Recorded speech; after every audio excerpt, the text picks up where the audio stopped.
Capítulo 3. As leis que governam a oração. Lester Samuel. As Escrituras deixam claro que orar não é apenas um acerto ou um erro.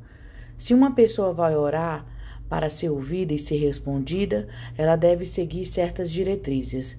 Jesus delineou algumas dessas diretrizes para nós no Sermão da Montanha. Portanto, orai. Pai nosso que estás nos céus, santificado seja o teu nome. Mateus 6, verso 9. Desta maneira, disse Jesus. Então, ele estabeleceu uma fórmula adequada para se dirigir ao nosso Pai. Quando reconhecermos esse fato e orarmos de acordo com as leis ou regras de Deus sobre a oração, certamente aprenderemos a orar à eficácia. Subtítulo: A lei da crença. A primeira lei é a lei do crer. Orações de dúvida ou medo não serão, na verdade, não podem ser orações fortes. Isto é verdade por causa das leis da fé relacionada à oração. Mas sem fé é impossível agradar a Deus, pois é necessário que aquele que se aproxima de Deus creia que Ele existe e que é galardoador dos que o buscam. Hebreus 11, verso 6. Esta lei afirma que você deve acreditar que Deus existe como um Senhor poderoso e soberano. Essa lei afirma ainda que você deve acreditar que Deus lhe responderá. Ele é um galardoador quando você orar. Se você puder cumprir ambos os requisitos, então você pode orar. Pai, eu sei que Tu és todo-poderoso e que responderás aos Teus filhos quando eles te invocarem. Quando os pagãos discutem seus deuses, eles podem dizer: este Deus é o Deus das colinas. Isto é o que ele pode fazer. Ou, este Deus é o Deus dos vales. Isto é o que ele pode fazer. Nós temos o Deus que é Deus de tudo. Ele fez toda a terra, todo o universo. Então, quando oramos àquele que criou tudo, sabemos que estamos concentrando nossas orações naquele com a capacidade de produzir os resultados necessários. Podemos orar com uma certeza confiante de que ele possui o poder de atender qualquer necessidade. Portanto, quando temos confiança nele, nossas orações a ele, em nome de Jesus, não serão em vão. Eles serão respondidos. Quando Elias confrontou os 450 falsos sacerdotes de Baal no Monte Carmelo, ele propôs um teste. Os sacerdotes de Baal deviam preparar um altar de sacrifício como Elias o fizera. Então, cada um deveria orar. Elias desafiou os sacerdotes baalitas a invocar o nome dos seus deuses. E eu invocarei o nome do Senhor. E o Deus que responder pelo fogo, esse é Deus. 1 Reis 18, verso 24. O ídolo dos baalitas não lhes respondeu. O Deus de Elias respondeu à sua oração enviando fogo do céu para consumir o sacrifício. Se você nasceu de novo, já experimentou um milagre na oração. Você pode dizer: eu sei que Deus responde à oração porque Ele salvou minha alma quando eu orei, e Ele me livrou dos meus hábitos pecaminosos.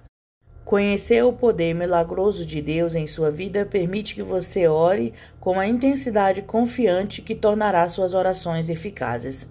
Subtítulo: A lei da sinceridade. Pessoas sinceras não têm suas orações respondidas porque estão vivendo uma mentira. Os pagãos não podem ter suas orações respondidas. Tenho observado a adoração pagã de uma maneira aleatória que indica falta de sinceridade. Mesmo que soubesse quem era Deus, não poderia receber dele porque suas vidas são construídas sobre as areias movediças de mentiras, falsidades e artificialidades e engano. Quando alguém ora sinceramente, todas as fachadas são arrancadas, todo o engano desaparece e o coração é aberto diante de Deus. Em total sinceridade, com o espírito aberto, com todo o ódio desaparecido. Não há outra maneira de nos aproximarmos do nosso Deus de amor. Ele ama o mundo inteiro e perdoará o mundo inteiro, se ao menos vier a ele com sinceridade. A lei da sinceridade é: qualquer pessoa em um lugar de total sinceridade diante de Deus descobrirá uma bem-aventurança além de qualquer coisa que ele havia sonhado até então. Mas há um custo envolvido, o custo do compromisso e do tempo. 1 minuto de oração aqui e 1 minuto ali. Não orar hoje, se eu quiser, então esquecer de orar amanhã. Não é feito com sinceridade. E Deus não pode fazer grandes coisas na vida de tal pessoa. Mas quando as leis estabelecidas da oração são descobertas, praticadas e seguidas, os resultados mudarão sua vida. A hora de você começar a orar não é quando você está com problemas, como muitas outras pessoas fazem. Eu chamo isso de oração da trincheira. Se você orar quando as coisas estiverem certas, Deus virá em seu socorro quando você estiver com dificuldades. Eu posso garantir isso. Subtítulo: A Lei da Perseverança.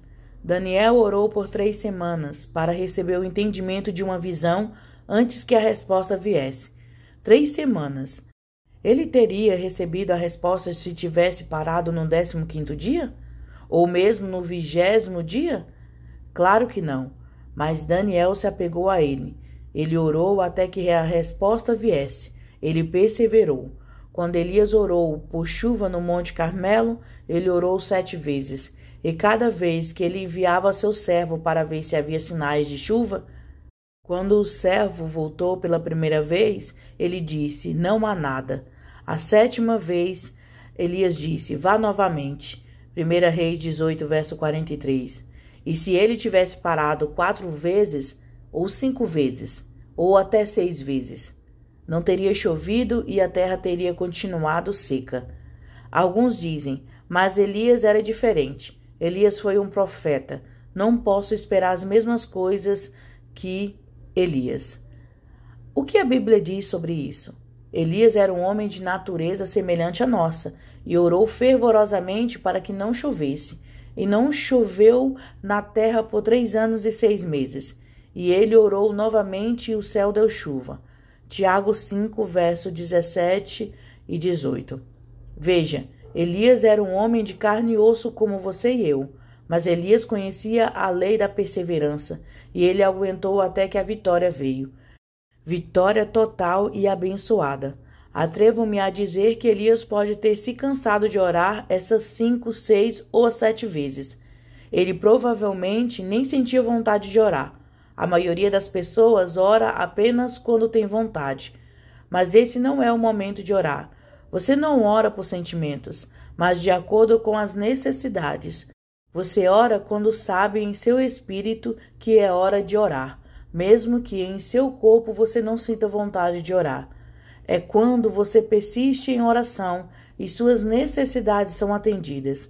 As cidades de Sodoma e Gomorra estavam em apuros por causa da sua maldade, e Deus estava fazendo planos para destruí-las.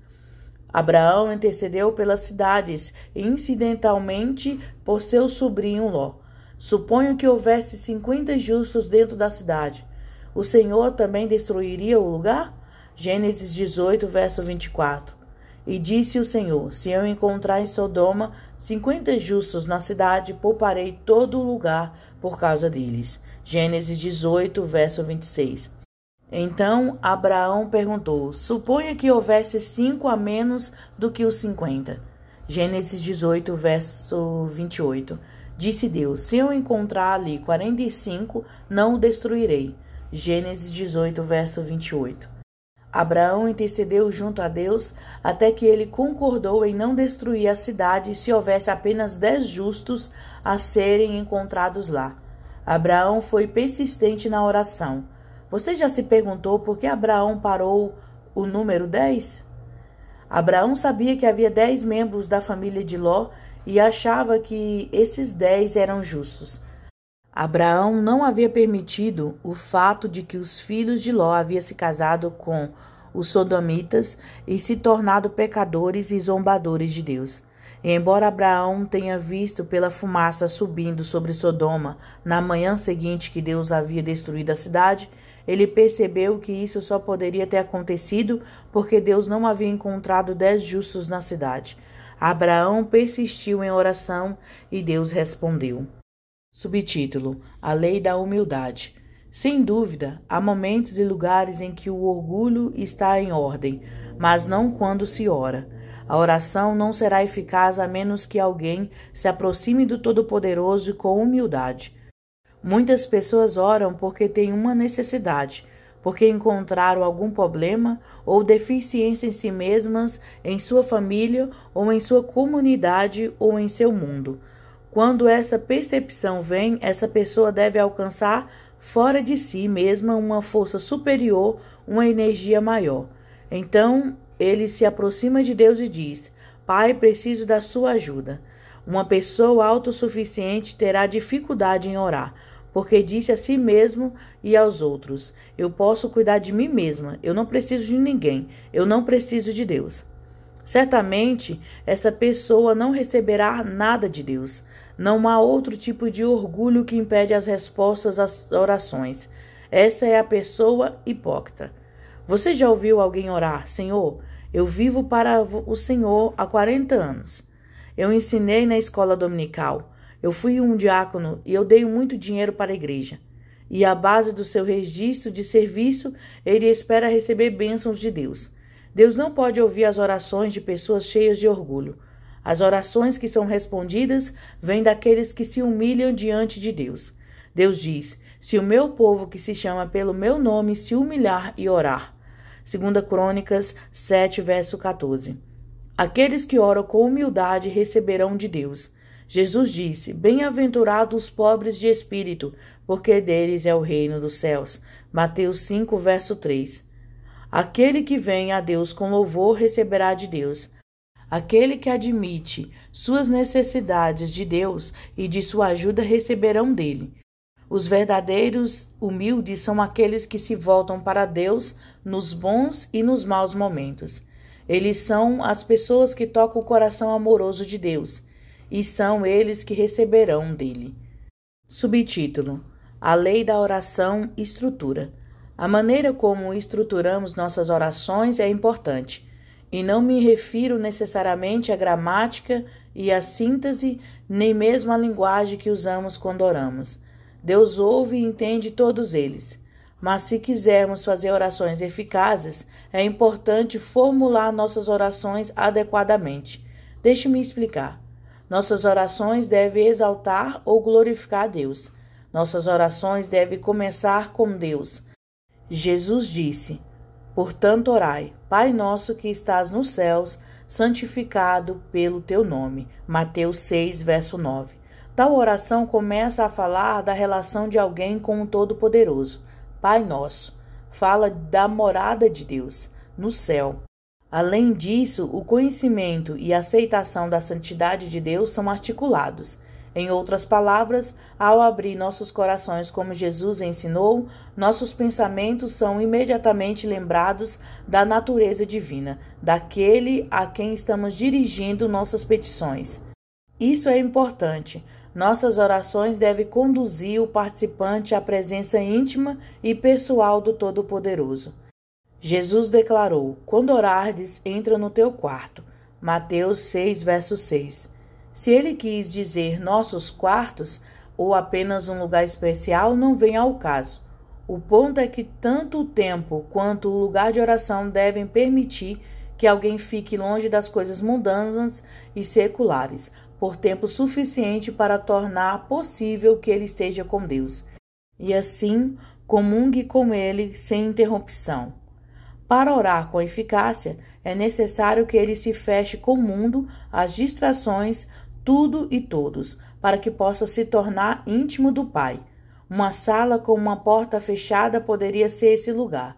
Um local tranquilo na floresta pode ser esse lugar.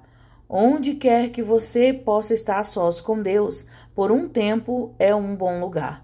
Daniel conhecia melhor a Deus quando se encontrava com Deus regularmente em um lugar especial. Jacó conhecia melhor a Deus quando lutou com ele a noite toda. Você pode conectar melhor a Deus quando o busca regularmente. Depois de ter sofrido dores de parto com ele, estando com ele por tempo suficiente, de forma consistente e profunda, o suficiente para se tornar um com ele. É então que você se tornará o tipo de filho de Deus que Ele deseja que você seja. É então que suas orações serão respondidas. Nossas orações convencerão o incrédulo da realidade de Deus e muitas vezes trarão um reavivamento. Elias derrotou os profetas de Baal e convenceu o povo da realidade de Deus quando orou. O povo de Israel se voltou para Deus por causa da oração de Elias. Além disso, esses sucessos na oração ensinaram Elias a orar de maneiras que ele não conhecia antes. Deus não faz acepção de pessoas. Ele ama você e a mim tanto quanto amou Daniel e Elias. E quando reconhecemos as leis que governam a oração, quando aprendemos a nos aproximar de Deus corretamente, levamos nossa necessidade a Ele com humildade e louvor. Nossas orações serão respondidas e nossa fé será edificada. Vamos aprender a orar.